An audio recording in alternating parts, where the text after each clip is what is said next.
అందరికీ నమస్కారం. ఈ వీడియో తెలుగు అండ్ ఇంగ్లీష్ వెర్షన్స్‌లో చేస్తున్నానంటే ముందుగా తెలుగు.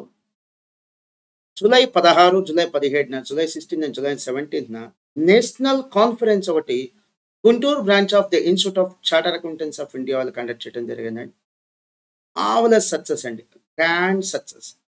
గుంటూరు లాంటి ఒక చిన్న రిమోట్ ప్లేస్‌లో నియర్లీ 1000 స్టూడెంట్స్‌తో 2 డేస్ కాన్ఫరెన్స్ పెట్టడం దేశం మొత్తం మాట్లాడుకుందండి. Across the nation Guntur has been discussion.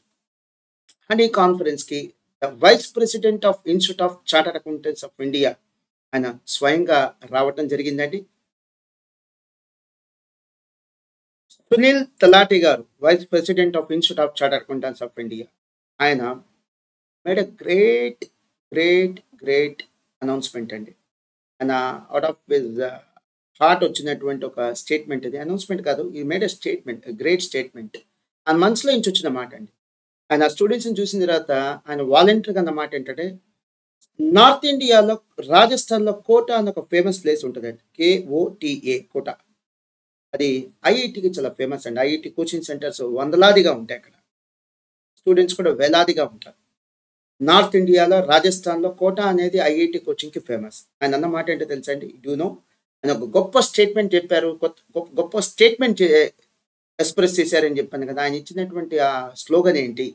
ఆయన ఎక్స్‌ప్రెస్ చేసిన స్టేట్మెంట్ ఏంటి?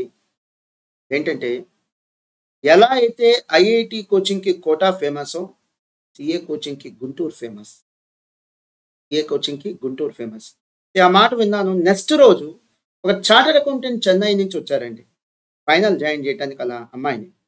నేను చెప్పాను. కేవలం study hours and revision exam బ్యాచెసే కాదండి. కాస్త కోచింగ్ క్లాసెస్ కూడా అవసరం అవుతుందని చెప్పి కావాల్సినటువంటి సజెషన్స్ ఇచ్చాను. ఆయన వెళ్తూ ఒక మాట అన్నాడండి. Guntur has now become a sentiment for CA students. ఇక్కడికొస్తే పాస్ అయిపోతారు. సీఏ. థాంక్స్ ఎ లాట్ అండి. ఇలాంటి ఒక పేరు తెచ్చుకోవటం అంటే కేవలం మా ఫ్యామిలీ మెంబర్స్ అయినటువంటి ప్రకాష్, నేను, రాధ, కృష్ణ మా నలుగురు వల్ల కాదండి. టీమ్ మెంబర్స్ చేసినటువంటి సహకారం. వాళ్ళు ఎక్స్‌టెండ్ చేసినటువంటి సపోర్ట్ అండి. చివరగా మా డెడికేషన్ కూడా. యెస్. ఎర్లీ మార్నింగ్ 2:00 అయిందండి. మీరు టీవీ స్క్రీన్ మీద టైమ్ చూడొచ్చు. 3:19 ఇప్పటికి నేను ఆఫీస్‌లో ఉన్నానండి. నా వర్క్ నేను చూసుకుంటున్నాను.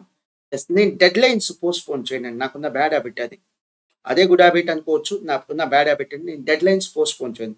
ఈ వర్క్ ఈరోజు అవ్వాలి అంటే ఆ రోజు 2 అయినా, 1 అయినా, 4 అయినా వర్క్ కంప్లీట్ చేసుకొని ఎళ్తాను. అండ్ ఖచ్చితంగా ఇలా వర్క్ చేస్తున్నానంటే నేను మర్చిపోకూడని కాంట్రిబ్యూషన్ ఒకళ్ళది ఉందండి. నా ఫ్యామిలీ మెంబర్స్.